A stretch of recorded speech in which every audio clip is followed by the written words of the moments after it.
Vive FM, vive les bonnes ondes.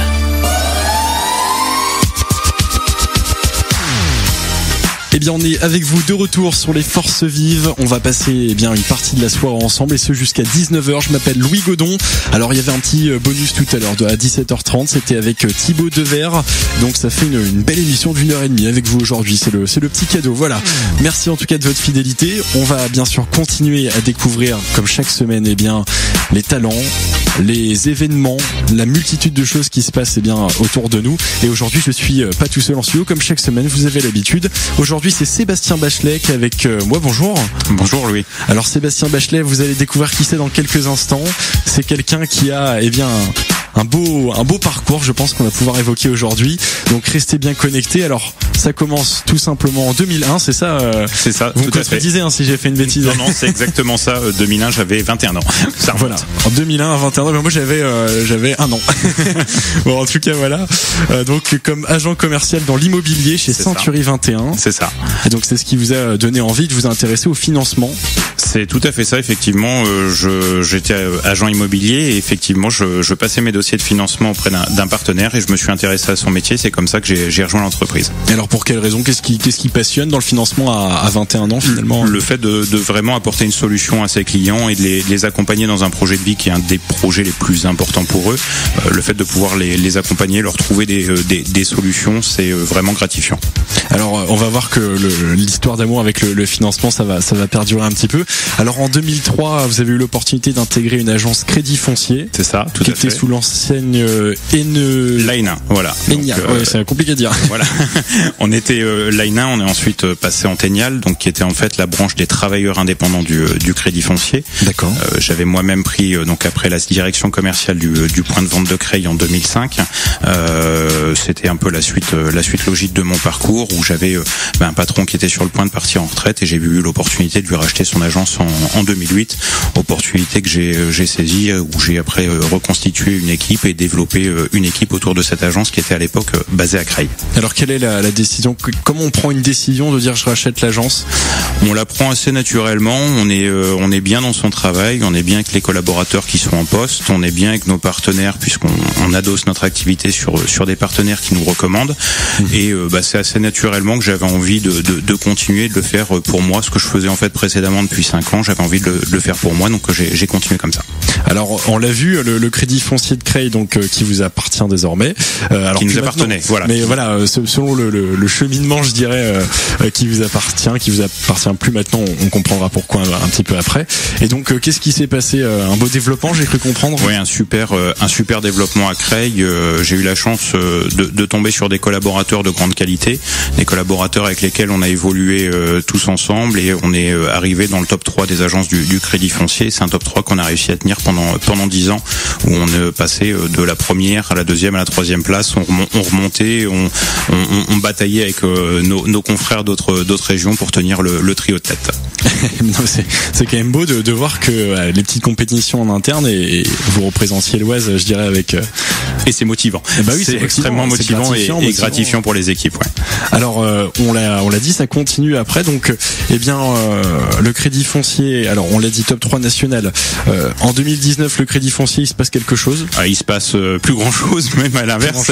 C'est-à-dire que le Crédit Foncier malheureusement ferme ses portes. Le Crédit Foncier est détenu par BPCE et l'actionnaire donc BPCE décide d'arrêter l'activité du Crédit Foncier. Donc je me retrouve effectivement avec mes équipes sans trop savoir quoi faire à ce moment-là. Il a fallu qu'on se pose et qu'on réfléchisse à notre avenir et au sens qu'on voulait lui donner. Et on a décidé effectivement de continuer à travailler ensemble et de développer une nouvelle activité. Alors pour simplement terminer là-dessus, alors le Crédit Foncier, la fermeture, c'est dû à quoi? On n'a pas... Alors on va dire ce qui sert aujourd'hui l'officiel, réintégrer l'activité dans les branches de l'actionnaire. Après, pour faire très simple, aujourd'hui ce qui sert les clients et ce dont tout le monde entend parler, c'est effectivement des taux d'intérêt qui sont extrêmement bas. Donc les banques gagnent assez peu, voire pas du tout d'argent sur les prêts immobiliers. C'est une réalité. Le Crédit Foncier ne faisant que du prêt immobilier, il y avait vraiment un problème de rentabilité, donc il fallait vraiment que les activités soient réintégrées dans les banques du groupe. D'accord, donc du coup c'est la fermeture carrément. Fermeture totale du Crédit Foncier, et le Crédit Foncier c'était 120 points de vente salariés, 120 points de vente indépendants. Et tous les points de vente ont été fermés l'année dernière au mois de mars. Et alors du coup, ça les salariés à la porte simplement. Alors à la Chômage, porte, non, pas tant que ça, parce que l'actionnaire BPCE a quand même très bien réagi et a proposé vraiment des plans d'accompagnement qui consistaient à réintégrer les équipes salariées dans les agences du groupe, donc soit dans les caisses d'épargne, soit dans les banques populaires. Donc il y a eu un vrai accompagnement des collaborateurs salariés. Ah, déjà, c'est une bonne chose. C'est une bonne chose. Le groupe a assumé ses responsabilités. Alors vous avez pas pris ce chemin-là? Non, du tout. J'ai pris, on a pris avec mes équipes l'option effectivement de redémarrer à zéro. On a eu un accompagnement financier du groupe où là encore on a été suivi et accompagné. On est reparti en fait d'une page blanche en se décidant à faire du courtage au sens large du terme, donc avec une activité principale qui est le courtage en prêt immobilier. C'est la marque que l'on a créée qui s'appelle Sifi Courtage. Cette marque effectivement on l'a créée avec notre expérience, comme je le disais tout à l'heure, moi-même c'était 15 années d'expérience en prêt immobilier. Chacun de mes collaborateurs avec moi allait de 5 années à 30 années d'expérience par personne, donc il y avait vraiment de la matière grise sur le sujet prix immobilier. Et moi-même ayant travaillé avec des courtiers pendant 15 ans, on a trouvé qu'il y avait des choses à améliorer un petit peu dans le modèle pour satisfaire nos clients de façon un petit peu plus globale. Donc on a créé une branche de restructuration, une branche en fait qui est vraiment là pour aider les clients en situation plus difficile, pas forcément des gens qui veulent acheter, mais des gens qui ont besoin de se solvabiliser, de retrouver une bouffée d'oxygène dans leur quotidien. D'accord. Et une branche également donc en assurance où là on va trouver des solutions d'assurance essentiellement à nos clients, soit en termes de garantie, soit en termes de coût en fonction des besoins de chacun. Alors donc ce qui est beau, c'est aussi de voir que bien avec Sifi on peut tout faire finalement. On peut avoir l'assurance, on peut voilà. Vous pouvez en un seul et même endroit retrouver l'intégralité des acteurs avec des professionnels métiers, puisqu'aujourd'hui c'est réellement 3 branches distinctes. Ce sont des gens qui ont leur niveau de compétence. Je prends l'exemple effectivement sur l'assurance où j'ai nommé une personne qui s'appelle Stéphanie qui est la direction de l'agence. C'est une personne qui a été directrice d'un cabinet de courtage en assurance, qui a été agent général d'assurance, qui a toutes les compétences pour exercer, qui vient vraiment en soutien de l'activité prêt immobilier, d'accord, dont ce n'est pas le métier de parler de l'assurance. Beaucoup effectivement de nos confrères font un petit peu les deux, mais on a vraiment choisi d'avoir des experts métiers dans chaque domaine. Oui, et c'est ça, artisan, on le disait, artisan en financement, artisan en assurance également. Donc tout à fait. C'est vraiment un vrai métier, des vraies compétences aussi qui sont mises à la disposition, je dirais, des clients. Donc c'est quelque chose qui est appréciable. Donc on va continuer bien sûr à parler de tout ça, à développer bien sûr ce que c'est Sifi Courtage. Il y a énormément de choses à dire. Restez connectés avec nous sur Vive FM. On revient juste après 18h14. C'est les Forces Vives. C'est avec Sébastien Bachelet ce soir. Et on continue bien sûr jusqu'à 19h. À tout de suite. Vive FM à Noyon sur 98.5 et à Ternier sur 93.4.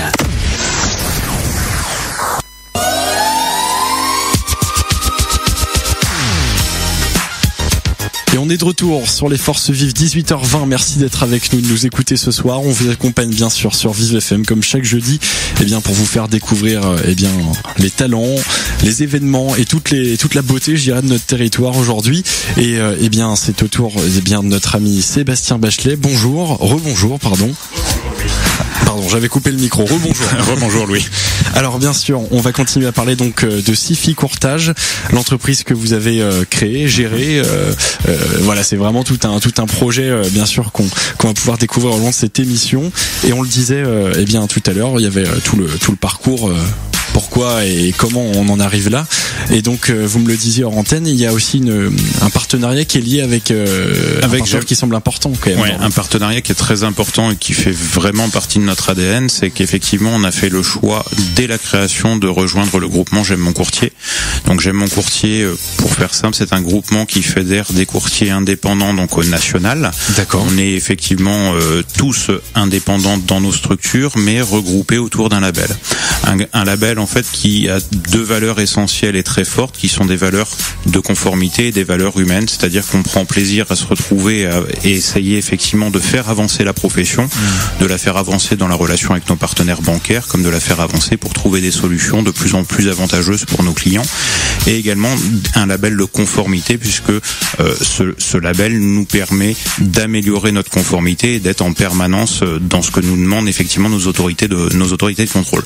Et alors le choix de travailler avec ce label-là et pas un autre? Enfin, vous vous êtes retrouvé peut-être dans ces valeurs-là? On s'est vraiment retrouvé dans les valeurs humaines. Il y a plusieurs choses. C'est qu'effectivement, le label détient une association pour l'enfance. Il faut savoir qu'en fait, chaque courtier, là je parle pas de Sifi Courtage à proprement parler, mais chaque courtier qui fait partie du label J'aime mon courtier, donc adhère à une association qui s'appelle Un toit à sourire, qui fait que chaque dossier que l'on finance reverse une somme d'argent pour une association pour l'enfance. Très bien. On va effectivement, alors je fais un petit coup de pub pour notre petit, mais on va effectivement intervenir pour un enfant qui s'appelle Lucas, d'accord, qui effectivement a une page. On vous invite à aller liker, qui s'appelle Le Combat de Lucas, et on va lui reverser une petite somme d'argent pour l'aider dans son quotidien et l'aider à acheter effectivement tout le matériel à adapter malheureusement à son handicap. C'est un petit gamin qui est absolument adorable et qui va venir nous voir au bureau au mois de décembre. Et oui, et en plus on l'a su il y a quelques temps. Lucas, c'est aussi la star maintenant d'une chaîne de vêtements nationale. C'est ça, genre je sais pas si on peut citer la scène, mais effectivement la chaîne, effectivement, ça a été fait par hasard. Il s'est retrouvé en couverture des magazines de Kiabi, où effectivement il pose et il a un sourire qui est tellement communicatif, ce petit, que il donne envie à tout le monde de sourire, et c'est plutôt pas mal. Voilà, si tout le monde avait son tempérament et sa force de caractère, je pense que tout le monde se porterait mieux. Ouais. Et donc on le disait, J'aime mon courtier qui travaille avec ces associations-là, et ça c'est une belle cause aussi. Donc c'est une des valeurs qui vous a fait adhérer à ce concept. C'est une des valeurs. J'aime mon courtier, c'est représenté par une personne donc qui a créé ce groupement, qui s'appelle Sophie Otong. C'est une personne effectivement qui partage ces valeurs humaines et qui les porte haut et fort. C'est une personne qui est très calée en juridique, puisqu'elle a un parcours. Elle était l'ancienne directrice du service juridique d'une enseigne nationale. Elle a travaillé pour nos autorités de tutelle auprès de la CPR. Donc effectivement, elle nous amène vraiment cette conformité, de sorte à avoir un parcours client qui soit totalement sécurisé, et de s'assurer effectivement que tous les clients qui puissent passer la porte d'un cabinet de courtage labellisé J'aime mon courtier reçoivent une prestation de service conforme à la réglementation. C'est aussi un gage de confiance finalement pour les clients. C'est un gage de confiance pour les clients, c'est un gage de confiance pour nos partenaires, et c'est un gage de confiance pour les banquiers avec lesquels on travaille, où ils savent effectivement que la qualité de montage et d'instruction des dossiers sont conformes à ce qu'ils attendent. Ça c'est une très bonne chose. Alors il y a également alors je sais pas si c'est aussi sous forme de label, mais pour l'assurance, j'ai compris qu'il y avait un autre partenaire également qui rentrait en compte. Tout à fait. Donc au niveau de l'assurance, on s'est franchisé en fait avec une franchise qui s'appelle Nous Assurons, qui est basée donc effectivement à Grenoble. Ça nous permet d'avoir l'accès à l'intégralité des conventions assurantielles de la place. C'est-à-dire qu'aujourd'hui on dispose de 80 conventions globalement avec les assurances. D'accord. Et là on est à même effectivement de proposer la totalité des assurances de la place pour essentiellement les professionnels ou les particuliers. On va de l'assurance emprunteur à la garantie décennale, à la garantie dommage ouvrage. On assure bien évidemment les automobiles, on assure les maisons, on fait des contrats d'assurance épargne. On est vraiment à même d'amener à un client une expérience conseil sur l'assurance globale, qu'il soit particulier ou qu'il soit professionnel ou même une association. Alors on l'a dit, ces fameux clients peuvent se retrouver, ils peuvent découvrir l'expérience Sifi dans plusieurs endroits. C'est ça aussi la particularité. Tout à fait. Alors à Compiègne, j'ai cru comprendre que c'était le cœur névralgique un petit peu. Alors à Compiègne, c'est vraiment le cœur névralgique, et c'est là où on a vraiment voulu créer l'expérience client la plus complète. C'est-à-dire qu'on a notre siège social qui est basé à Compiègne. D'accord. Et c'est aussi notre plus grosse agence commerciale, puisqu'on a un plateau de 500 mètres carrés. En effet, ouais. Où sont regroupées effectivement l'activité de Sifi Assurance, on vient d'en parler, de Sifi Restructuration, on détaillera certainement après, mais effectivement de Sifi Courtage, où effectivement l'agence de Compiègne est basée dans le siège historique. D'accord. Alors il y en a d'autres aussi. Il y en a d'autres effectivement. On est à Noyon aujourd'hui, c'est le moment d'en parler. On a une agence effectivement qui est basée à Noyon, qui est un secteur où j'avais vraiment à cœur de m'installer dès le départ. L'agence de Noyon est ouverte le 1er mars, c'est-à-dire D'accord. Vraiment le jour du lancement de Sifi Courtage. Elle est dirigée par Lionel, qui est une personne absolument délicieuse, qui est un ancien du Crédit Foncier comme moi également. C'était le directeur de l'agence Crédit Foncier de Compiègne. D'accord. Donc il y a un gros tissu relationnel sur le secteur. Il habite un village à côté de Noyon. D'accord. Et on avait vraiment à cœur de développer sur le secteur de Noyon. On a d'autres candidatures en cours et des gens qui vont certainement nous rejoindre également pour étoffer l'équipe. On croit vraiment à Compiègne et au Noyonnais, c'est une évidence. Et en plus, ce qui est marrant, alors c'est que c'est dans la rue de la radio, plus ou moins. C'est au bout de la rue. On est à 150 mètres, effectivement, juste à côté du rond-point, tout à fait. Et donc on l'a dit aussi, l'emploi créé sur Noyon, c'est futurement créé. Oui, complètement déjà créé, puisqu'il y a une personne et une voire deux personnes qui vont nous rejoindre dans un avenir assez proche. Donc effectivement, oui, de l'emploi créé sur Noyon, qui est un secteur qui est dynamique et auquel je crois. Mais nous aussi, on y croit chez Vive FM. En tout cas, alors il y en a d'autres. Il y a Compiègne, Noyon. Alors Compiègne, Noyon, Crépien-Valois, en secteur rural. On reste dans le rural, donc à Crépien-Valois, qui est un secteur effectivement que je connaissais bien puisque je le développais moi-même quand j'étais commercial, donc il y a un petit peu plus de 10 ans, sur lesquels on peut s'asseoir sur des agents immobiliers que l'on connaît bien, qui sont des partenaires de qualité et en qui on peut avoir confiance. C'est important. C'est très important. On a eu l'opportunité de trouver un local qui est extrêmement bien placé et visible de tous. Donc effectivement, j'ai deux collaborateurs pour l'instant sur l'agence de Crépien-Valois. Christophe Dem qui était dans une agence d'un réseau national et Magali qui était avec moi au Crédit Foncier depuis quelques années déjà, qui est une ancienne personne qui travaillait au Crédit Immobilier de France pendant un peu plus de 15 ans à Crépien-Valois, donc qui est vraiment issue du tissu économique local, qui connaît et le métier et la ville dans laquelle elle vit d'ailleurs. Donc ça permet effectivement de pouvoir asseoir ces parts de marché sur un secteur que l'on connaît, qu'on apprécie. C'est important, je pense. C'est fondamental. Sur la proximité avec les clients, de connaître le secteur sur lequel on travaille, c'est notre modèle économique est basé sur la proximité. Aujourd'hui, on a créé vraiment 4 agences qui sont géographiquement assez proches, puisqu'il y a globalement entre 20 et 25 km entre chaque point de vente. Ça permet effectivement d'avoir un ancrage local. Aujourd'hui, si on reparle de Noyon, tous les courtiers qui viennent travailler sur Noyon sont des courtiers issus de Compiègne. C'est pour autant 2 marchés qui sont complètement différents. Malgré la faible distance. C'est vraiment complètement diamétralement opposé. Et notre force aujourd'hui, c'est d'avoir des relations en local avec les partenaires bancaires et de pas avoir à présenter un dossier de Noyon à un partenaire à Compiègne qui comprendrait pas forcément le dossier de la même manière. D'accord. Donc on travaille vraiment en local et notre force aujourd'hui c'est ça. Alors on l'a dit, 4 agences, là il en manque une. Il en manque une, Creil, qui est en fait mon agence historique. C'est là où j'ai travaillé pendant 15 ans sous les couleurs du Crédit Foncier. Donc là en l'occurrence j'ai fait changer l'enseigne. Vraiment le même local. Ah vraiment dans le même dans le même local. Donc c'est plutôt sympa parce que nos anciens clients peuvent toujours venir nous voir. Ils nous retrouvent, ils sont contents de nous retrouver. L'agence est occupée par des personnes là encore de grande qualité. Elle est dirigée par Philippe, qui faisait partie effectivement là encore d'une enseigne nationale et qui se retrouve aujourd'hui beaucoup plus chez un courtier indépendant et avec les valeurs qui sont les nôtres. Philippe qui a eu la chance de garder Emmanuel qui a été mon assistante pendant un petit peu plus de 10 ans. Donc ça je l'envie parce qu'il a effectivement mon assistante, bien que j'en ai une de grande qualité avec moi aujourd'hui sur Compiègne. Je garde toujours une petite nostalgie de ma relation avec ma petite Manu. Voilà. Le message est passé. Le message est passé. Et Philippe avec lui à Creil, Guillaume et Ornella, qui sont 2 personnes. Donc Guillaume qui est pas issu du courtage, qui est un commerçant dans l'âme, qui a un gros tissu économique local, qui est issu effectivement du commerce dans le BTP, qui se forme au métier du prêt immobilier avec des résultats qui sont extrêmement satisfaisants sur un démarrage. Ornella effectivement qui faisait partie de mes équipes Crédit Foncier, qui est resté. J'ai eu la chance de garder toutes mes équipes Crédit Foncier. Et effectivement, on est là qui est à Creil dans l'équipe de Philippe. Mais ça, c'était important pour vous d'avoir tous vos collaborateurs du Crédit Foncier à vos côtés aujourd'hui. C'est ce qui m'a tout simplement donné l'énergie de poursuivre dans cette voie-là et l'envie effectivement de recréer quelque chose en repartant d'une page blanche.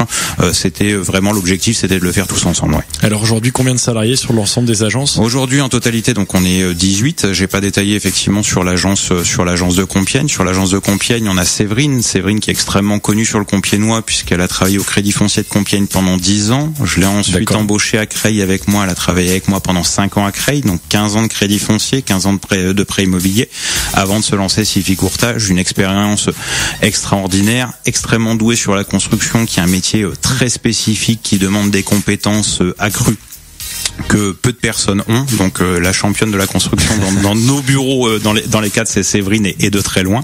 Et avec Séverine également, on retrouve donc Abdel qui nous a rejoint cette année. Et on a Nadège qui est avec nous, qui venait elle aussi d'une enseigne nationale et qui a fait le choix de retrouver un courtier indépendant avec un sens du client un petit peu plus dans la proximité. Donc Nadège qui nous a rejoint également dès le démarrage de Sifi Courtage. Et on a 2 recrutements qui sont en cours sur Compiègne. Voilà. Et ça, c'est beau de voir qu'on peut créer encore en 2019 une entreprise, tout à fait, recruter du monde et monter un beau projet, surtout à 4 endroits, parce que les 4 agences ont été ouvertes relativement en même temps. Tout de suite, les 4 agences en fait étaient opérationnelles. On a changé les enseignes le 23 février pour être très précis à Creil, puisque c'était une volonté vraiment que j'avais de vouloir tourner la page tout de suite après la fin du Crédit Foncier qui s'est arrêté le 22. Donc le lendemain, les nouvelles enseignes étaient posées.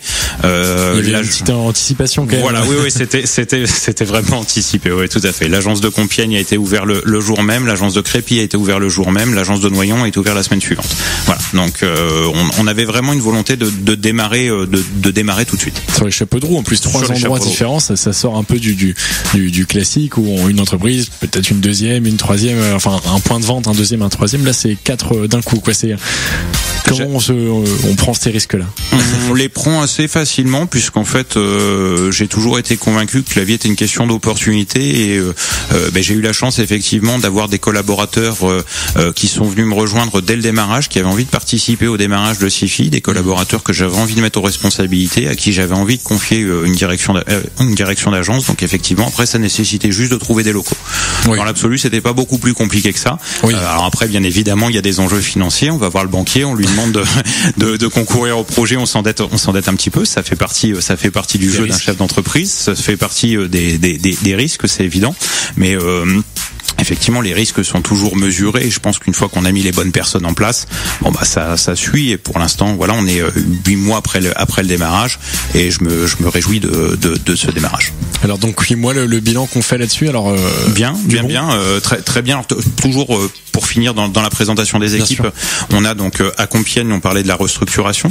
La restructuration, donc en fait, qui est une branche qui est gérée et dirigée par Léa. Léa, en fait, c'est une personne qui a été avec moi au Crédit Foncier pendant presque 4 ans, d'accord, qui précédemment venait d'un courtier, là encore d'une enseigne nationale, hein, décidément je me répète beaucoup, d'accord, et effectivement Léa a monté complètement cette branche de restructuration. Je lui ai laissé carte blanche, c'est un métier que je connaissais pas, je lui ai demandé de se former, et elle est partie d'une page blanche, elle a créé complètement ce métier avec des résultats qui sont extrêmement satisfaisants, puisqu'aujourd'hui on est sur une branche qui est déjà rentable, un point de rentabilité en 8 mois, qui est neutre, on gagne pas encore d'argent, mais on va en gagner demain, puisque c'est quand même le but à terme. Mais effectivement, aujourd'hui, l'activité est déjà rentable sur l'activité restructuration de crédit qu'elle a créée vraiment d'une page blanche. Donc, elle est en train de tisser des relations. Elle a déjà les relations avec les partenaires bancaires. On est en train de tisser des relations avec des apporteurs d'affaires. Donc, ça grossit presque tous les jours. Voilà. Alors, comment on développe une entreprise comme ça? Il manque encore quelqu'un, il me semble. L'assurance. On en a parlé rapidement. On a 2 personnes effectivement à l'assurance. Donc, Stéphanie que j'ai commencé à présenter tout à l'heure. Exact. Stéphanie qui est une personnalité, une personne vraiment adorable et extrêmement compétente. Elle est reconnue par ses pairs, puisqu'effectivement dès que j'ai prononcé son nom pour dire que je l'avais recrutée, tout le monde m'a appelé pour me dire que j'avais eu de la chance. On va se dire la vérité aujourd'hui, maintenant qu'elle est là, c'est pas moi qui l'ai choisie, c'est elle qui m'a choisi. Je crois qu'on peut se l'avouer maintenant. On lui fera écouter l'émission. On lui fera écouter l'émission, tout à fait. Et avec Stéphanie, on a eu la chance effectivement de tomber entre guillemets sur Agathe, qui était une candidature qui est venue un petit peu sur recommandation, qui épaule Stéphanie dans son quotidien d'une façon magique. Elle est hyper opérationnelle, elle s'est formée au métier qu'elle ne connaissait pas dans sa globalité, et elle s'est formée avec un succès qui est certain. Donc voilà, là encore j'ai vraiment une super équipe. Il y a quand même ce qu'on observe, c'est qu'il y a parfois des gens qui débutent complètement dans la profession, oui, et qui se forment, et en 8 mois ça se passe, quoi. Qui sont opérationnels. Alors effectivement, il y a le fait d'intégrer une équipe où il y a quand même une émulsion positive entre les agences et les pôles, où tout le monde est un petit peu porté, d'accord, et effectivement la capacité de chacun à le faire, c'est-à-dire qu'aujourd'hui chaque collaborateur qui réussit, oui effectivement on lui a donné les moyens de réussir, mais c'est surtout qu'il sait lui-même donner les moyens. Ce sont des gens qui se sont formés, ce sont des gens qui ont bataillé pour apprendre, ce sont des gens qui s'investissent au quotidien, qui démarrent tôt, qui terminent tard, et pour donner le meilleur pour l'entreprise et pour les clients, tout à fait. Alors si on peut, je dirais, alors peut-être on va en parler un peu plus tard des conseils qu'on peut donner pour monter une entreprise, mais quelles sont plutôt les problématiques qu'on rencontre quand on crée une entreprise? Alors bon, on a vu que vous aviez déjà les bonnes personnes. Oui. C'est déjà, je pense, une problématique en moins, et qui est pas des moindres. La problématique en moins, ouais, tout à fait. Quand on a levé cette problématique-là, on a quasiment tout levé, ouais. Alors quelles sont peut-être les autres problématiques qu'on pense pas forcément quand on est salarié, et après on est en France, et en France effectivement on a un problème avec l'administratif. Donc c'est-à-dire qu'à partir du moment où vous allez prononcer je veux créer une entreprise, vous allez vous retrouver avec 15 courriers dans la boîte aux lettres par jour, dont 14 sont à mettre à la poubelle, mais ça vous le savez plus tard. Et effectivement les démarches administratives au début sont longues. Là encore, je pense qu'il faut savoir s'entourer. C'est des choses sur lesquelles moi-même je suis pas assidu. Effectivement, je m'entoure d'un expert comptable qui fait le travail très bien. Ça nécessite effectivement effectivement de mobiliser des fonds pour pouvoir laisser quelqu'un le faire, mais je pense que c'est important que chacun puisse se concentrer sur son cœur de métier en fait. Bah oui, je pense aussi que voilà, il faut un manager et que après chaque personne puisse bien travailler, je dirais, dans sa branche. Tout à fait. Et alors vous, le manager, bon, on a compris, vous aviez quand même cette petite expérience, mais il y a des problématiques aussi qu'on rencontre peut-être donc chef d'entreprise là pour le coup vraiment de son entité qu'on crée soi-même en plus. Tous les jours, on rencontre des problématiques tous les jours et c'est ce qui fait avancer, c'est aussi ce qui donne de l'énergie. Effectivement, oui, on rencontre des problématiques. La première, c'est la levée de fonds, forcément. Effectivement, faut aller voir le banquier, faut lui expliquer pourquoi on croit en son projet. Faut le fédérer autour de son projet et qu'il ait envie lui aussi d'y croire, pour qu'il ait envie de faire le chèque et de nous accompagner. C'est pas toujours facile. Donc là, l'étape est passée. Après, effectivement, c'est de donner une ligne directrice aux collaborateurs, de les fédérer autour de cette ligne directrice, de faire que ce projet qui au départ entre guillemets est un petit peu le mien dans mon coin où j'y réfléchis la nuit en tournant dans mon lit parce que j'ai du mal à trouver le sommeil, il faut que ce soit le leur de projet le lendemain quand je leur donne. Et effectivement après c'est que du quotidien, mais c'est que du bonheur, j'ai envie de dire. Oui. En tout cas, on va continuer à découvrir cette belle success story, on peut dire. Oui. Je pense que le terme fonctionne bien. On reste avec vous, sur notre antenne de Vive FM, forcément. 18h37, les Forces Vives, c'est Louis Godon qui vous accompagne jusqu'à 19h. On revient juste après une petite page de publicité. Restez bien connectés, c'est Vive FM, c'est Louis. Vive FM, viva la vida, tout simplement.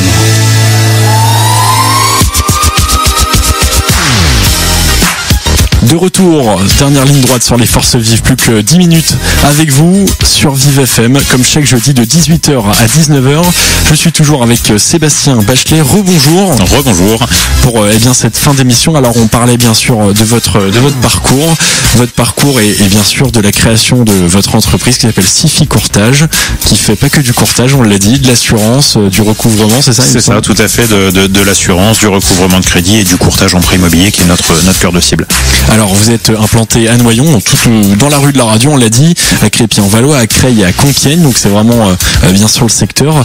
Et donc on va essayer de dédier ce temps de fin d'émission, je pense, à donner peut-être des conseils aux jeunes, mais pas que, puisqu'il n'y a pas que les jeunes qui se lancent aujourd'hui dans la création de l'entreprise. Peut-être sur les conseils qu'on peut donner, vous avec votre expérience et je dirais cette réussite qu'on observe chez Sifi.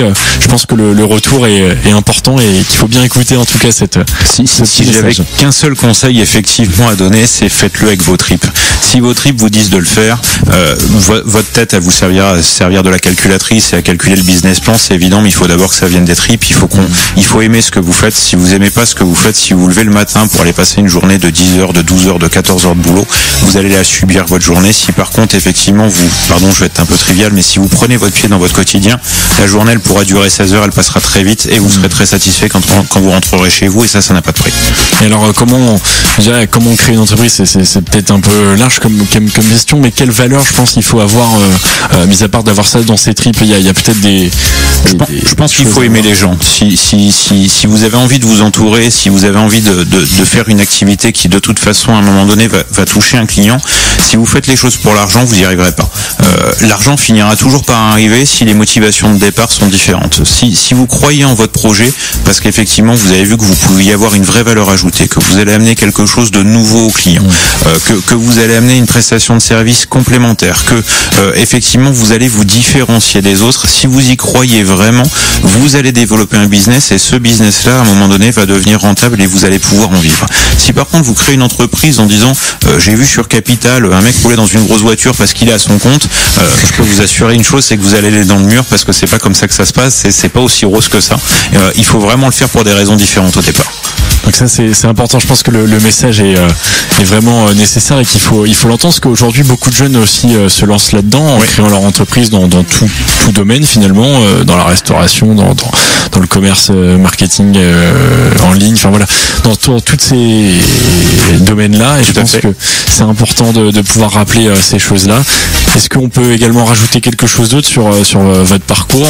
Peut-être on en parlait en antenne, un parcours, vous étiez pas trop dans les cours, hein, c'était non, j'étais pas du tout branché scolarité. Je me suis dit, il faut le rappeler quand même. Bon, on va le rappeler aux auditeurs. Effectivement, je disais à Louis hors antenne sans m'en vanter, effectivement, que j'ai fini avec un bac professionnel décroché à l'arraché et 3 années de retard.